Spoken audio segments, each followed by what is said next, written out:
modeling assignments. This was something huge that I talked to my first grade team that I teach with about. That was really helpful, so that when students are getting to Seesaw, they know what to do without just listening to a voice recording. I have an example here, and I actually think that so it's in your slide too if you're on the slides.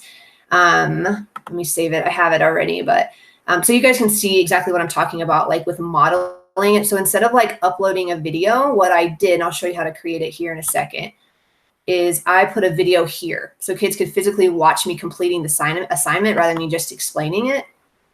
So I'll just show that to you real quick, some of it real fast. Today, you're going to work on a crossword puzzle. There are a couple important directions on this crossword puzzle, so pay attention closely. You're going to use a drawing tool to begin by reading the first sentence. Turn on when you read that, you need to figure out which one of these words makes sense. So there's an arrow tool that you can use to point to different pieces as you go through it. This is in Seesaw. That doesn't make sense. Turn on the light. Oh, that makes sense. Turn on the light. So I'm going to choose a drawing tool. I'm just going to circle the word light. So then I can show them exactly what I want in completing it. I'm going to fast forward just a little bit. I also talked about how to draw the picture. So after you choose the correct word.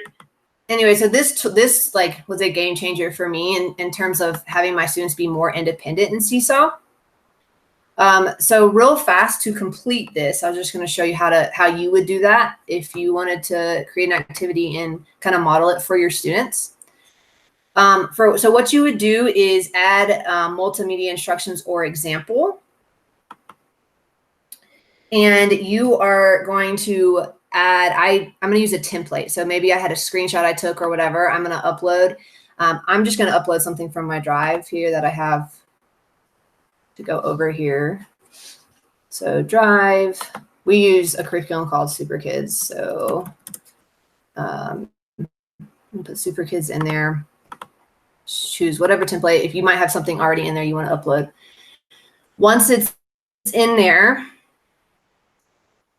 as it's slowly loading. Okay, there. Once it's in there, what you're going to do from here is you're going to use the microphone tool to model for students how to complete. So if you click the microphone tool, you'll see once I click it that down here in this corner is an arrow that will pop up. So let me show you that here.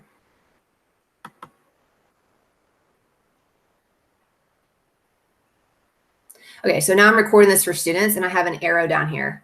So if I'm saying, all right, you need to come in here and you need to circle the letter A, read and circle the letter, I can point to it as I'm giving students instructions. Then you can also, obviously you can model for students what they need to do with the markers or the tools or whatever. They can't see your cursor when you're modeling like you would do like a screencast. With Screencastify or Loom or something, but that's why you would use the arrow piece when you're trying to like point to a certain part of the directions. So once you do that, you just click done for your recording and then you'll click the green check.